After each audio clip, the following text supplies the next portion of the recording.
Welcome, my friends. DC Dual Force is alive. The beta registration is up right now, with the beta starting later this month. We have a gameplay breakdown to be able to share with you guys, a deck building details, card reveals.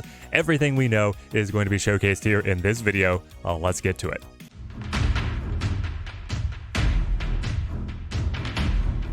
Unleash your dual power. Let's get some house cleaning out of the way first. It is going to be releasing PC only at first, with a mobile extension to follow. The developers are committed to that. They also have followed through on being committed to both PvP gameplay and PvE solo play here with the details. We have some details here to be able to share on both modes and what those are going to look like. Discover and build around your ultimate duo, able to mix and match leader cards, heroes, and villains. Any combination that you so choose to be able to create your decks. Deliver insane combos. Solo play, classic comics. I love the theming here around the PvE adventures, being able to take a setting of a particular comic run and then be able to extend it. We have a glow up of this image. And so here we are looking at the different rewards that can be available. We see the comic that we are running. It is considered in progress. Get a little bit of details here. 10% completion, so it's going to be a multi-stage event. Looks like a developer account over here because they've got absolutely maxed out resources on the side. Allow me to swing the webcam to be able to get a better look at these rewards. We're looking at 2 Aquaman cards, 1 profile icon, and 1,000 coins. So cards, Aquaman being not a leader card here in this situation, but actually a henchman card based on the iconography around the card, but more on that to follow. The profile icon, a beautiful cosmetic, and then we have the 1,000 coins as a currency that you're going to be earning for your participation in this PvE event.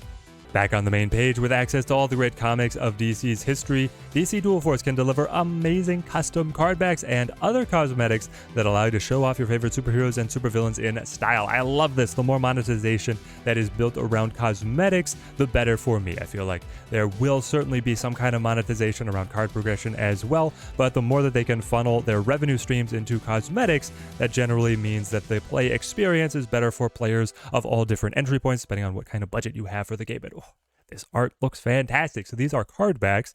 We're looking in the cosmetic tab of your collection. Card backs and emotes are different options. Would love to see different variants of the characters themselves, though it also seems like the game could be taking an approach where there could be different actual abilities tied to variants of the character. So rather than just being a cosmetic difference, that it would be an all new card with a new ability, new stat line, etc. Very excited for the possibilities there. And then one more blown up image that they had to share with us. The board, the sidelines, beautiful particle effects. It's looking pretty good. We're going to be able to break down way more details as to what all this board means in the next segment. Link to the official website to be able to register for the beta is down in the description, and also that you can go through this gameplay walkthrough on your own if you want to be able to see more details. I'm going to move my webcam up and in the corner so as not to block anything, and let us begin our walkthrough. We have our board overview. Looks like a very tight, claustrophobic board. We had a very early report that it was just going to be a 2x3 board is what each player was working with. I was curious if that was going to stay the same because that article had come out quite a while ago, and development has seen a couple different revisions since then, but it seems like they have stayed true to a lot of the early reportings. We have our hand of brilliant glowing cards here in the bottom. And we get our leaders. So the core of your deck building, the namesake of the game, is the dual force, picking 2 leaders to be able to mix and match. They dictate your deck building and then also a lot of your gameplay as well. They're always going to start on the board in these 2 corner positions, meaning that you're always going to have the consistency of using their abilities throughout the entire match. You don't have to draw into your big pivotal leader cards. You'll always be able to have access to them. So I like that element of a little bit of consistency. If you're choosing your deck to build around these characters, you will always be able to showcase their strengths up against the opponent. You lose if both of them are KO'd. So we have the shield icon with the number here. That is how much health they have. And so if the health of both of them reaches 0, then you are out of the match. There's also, of course, how you knock your opponent out. They have leader powers. They have a counter here, and when the bar at top is filled, then they will be able to activate their leader powers. Powers caused varying numbers of charges. They're going to gain 1 charge per turn as per normal. There's probably going to be cards that will be able to kickstart your leader abilities, either giving them access to more charges or immediately be able to access their abilities. But those are going to be more niche synergies to be able to access. The most normal case for a leader is that their ability will give them an attack. They do not actually have a native attack. So for them to be able to damage opposing henchmen or leaders, you're going to have to activate their ability, but always their ability is going to be doing something else as well to be able to synergize with the rest of the cards that you have thrown down into your deck. We have now our resources. Dual Force is taking a very unique approach on the resource game. Cards, let's see if we can get a nice little showcase. Here we go. So we have the comparison. Your 2 resources here, the cadence is gray or blacked out is nothing, and then you have bronze, silver, and gold to be able to scale up, and all cards have an icon in the corner that represents one of these different metals, and there are going to be some cards that are completely free. Every single turn, you're going to upgrade your resources. I believe it's not confirmed, but going from, in the very beginning, bronze and nothing into bronze, bronze, and then you'll go silver, bronze, silver, silver, gold, silver, gold, gold, and the gold cards are significantly more powerful than their bronze counterparts. It makes the planning of your plays very tight, very cagey. You can use higher resources to play lower cards, but it does limit you. You're only going to be able to play 2 cards a turn. You have to be able to pace yourself out. You're only going to draw 1 card a turn, so being able to find other sources of card draw is, of course, going to be very powerful, as is often the case in these different kinds of card games. Here they are showcasing the recruits, the enemy leaders. Recruits are your little minions. They can body block for the leaders. Any card in a position on the board ahead of something on the back line has to be attacked first. There's going to be some keyword exceptions that will allow you to target around and potentially taunt away as well, but you naturally will body block if you play a card in front, so you can protect your leaders by throwing beefy henchmen down in front of them. Enemy recruits joining the battle lines. Alright, here we go. Now we get into our gameplay. Gonna work through the opening turns of a typical DC Dual Force game. I love this. We draw our starting hand, and then we get to mulligan, choosing whatever cards we want to be able to redraw. The deck construction is going to be out of 40 card decks. I am not sure exactly what the limit is going to be on duplicates of cards in the decks. I believe 2 or 3 is going to be the limit. Draw up our starting hand, and then we choose to progress. At the beginning of a turn, you're always going to be able to draw a card, and of course there are effects to give you additional cards as well. Then you get to slam your cards down, staying within your resource constraints. A lot of cards, especially henchmen, are going to have abilities that trigger when they are played. So here's Superboy being able to gain a shield to block an instance of damage. Great body blocker here. And then here we see the icon for attack. So you have the shield for health, and then the POW.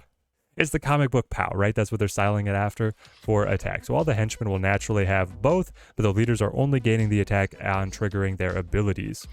And now we choose to do battle. You don't just do battle with cards across from you. You can choose any valid target to be able to attack. We get our little Hearthstone-esque targeting arrow.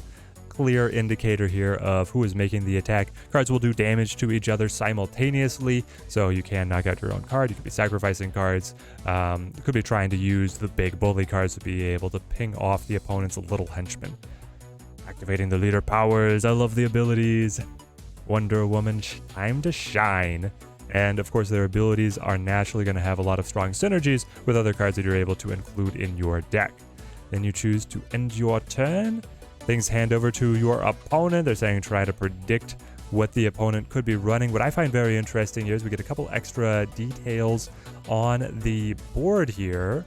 Is there a good screen to be able to showcase them without so much of the text covering the area? The end turn button is right here in the middle, a little bit covered by the constant text boxes. You have the different card backs here that you're drawing from. And there's a indicator here. It's subtle. Not sure how clearly it's coming through on the video, but it does show how many cards are left in the deck. You have your player avatar. You have the different leaders, rank marked here. And then you have a turn log here on left, as best as I can tell. So it's marking whose turn is what actions have happened. should be able, I assume, on selecting any of these to be able to gain more details as to the exact action that was taken here. So if you were looking away or trying to piece together, the opponent was playing very quickly to be able to figure out what exactly happened. I love that they have all this information here, the detail, the stack of items, actions taken in order. I'm trying to piece together exactly the iconography here of what the different pieces mean. I believe that this symbol means that they took an action from the card or were summoned. Because it happened twice here on this henchman, I believe it's an action that they were just like activated. Potentially they have the ability to move positions or take some other action on the card when they are tapped. Then we have the death of a card. Here we go. Death, attack, different activations. And now here, at the end of a long turn, they have pushed the stack all the way out so that you only see their actions now. Going over to the opponent, are they going to be able to swing the tempo back in their favor? It certainly looks like our side of the board here from the tutorial is in the lead. Of course, let me know down in the comments if you have any questions about the breakdown, anything that I potentially missed. Would love to hear about it and chat about it down there. Really excited. Have a lot of hopes riding on what this game could be. Hope that it is as good as it can possibly be. Now we get into our deck building. So we have our preview screen of what your card catalog may look like. I believe, yes, here we go. Got a little bit more vibrant colors going on here. Choosing your leaders is the first step in deck building. We get a reveal of a number of different leader cards. Batman, Batgirl, Superman, Wonder Woman, and the Flash, I believe, has all been revealed before. But here, Hal Jordan, Green Lantern, Zatanna, Aquaman. Interesting point of note. Look at the health discrepancy. Superman, 22 health. Aquaman, 2. They are not afraid to give incredibly different looks at the leader idea. Aquaman here with an ability that is going to help him enable all sea creatures by gaining +1/+1 whenever you activate that ability. So just mass support to the rest of your henchmen. He's going to have to play through his henchmen with only 2 health versus, say, Superman. Superman gains +7 attack and invincible this turn. Superman's going to do it himself, right? 7 attack. I'm not sure we've seen a henchman with over 7 health. He's going to be just massacring henchmen on that 3-turn counter. And of course, interesting abilities all across the board. Hard to get a good read on what the most powerful synergies are going to be because so many of them are going to then relate back to the other cards that you can bring in. There is a faction system here, 5 colors, 5 factions. Each leader belongs to one. When you choose a leader of that color, you're then able to include 20 cards from that color into your deck. You can play mono decks, but you can also split, mix, and match. And Batman, especially with the gadget keyword here, is looking like he's going to be relying a lot on the other cards that you are including in your deck to get the full value out of his ability. And the potential of mixing and matching between them leads to all kinds of interesting combos, cards that connect color to color, and then you start puzzling out what leaders do I want to take to be able to key off of these synergies. I love this kind of deck building constraint. Adding recruits and actions. Did we skip one? No, we're in here. Here we go. Recruits and actions. Everybody has a metallic cost. Jimmy Olsen, a freebie over here. Then we got the bronze, we got the silver, not showcasing a gold here, but we get to see the different rarities of metals up top here. You can break through leaders, cards, and cosmetics to be able to kit out your deck. And it looks like here this is just a faction view. And so we are seeing both henchmen and ability cards paired together. Hammer Throw being an ability here, and then Warlord actually being a henchman. 5 attack, 1 health. Gonna be very flimsy. We have the little 2x.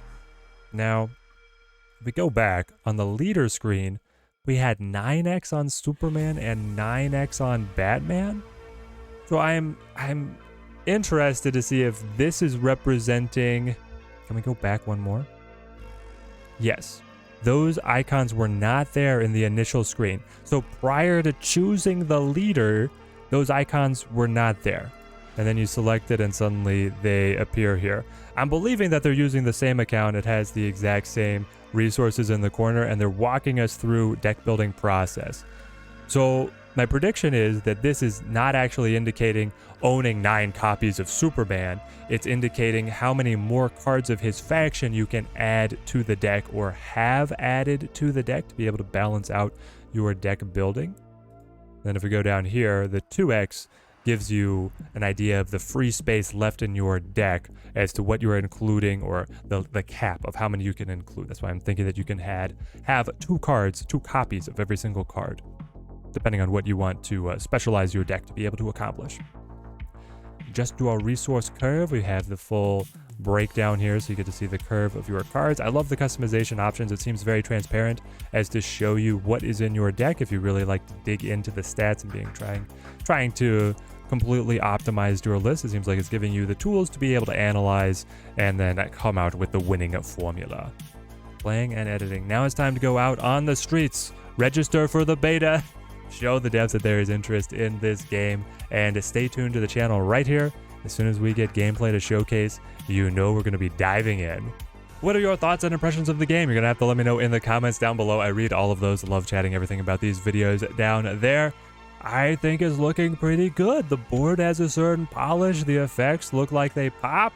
Very excited to be diving in and seeing what kind of deck building creativity we can come up with and how the game feels once it is finally in our hands. Once again, subscribe to the channel if you want to be able to see more DC Duel Force. Right here, I'll keep you up to date on all of the news and gameplay releases in the future. Looking to be able to do deck guides and tutorials as well. Till next time, thank you guys for watching.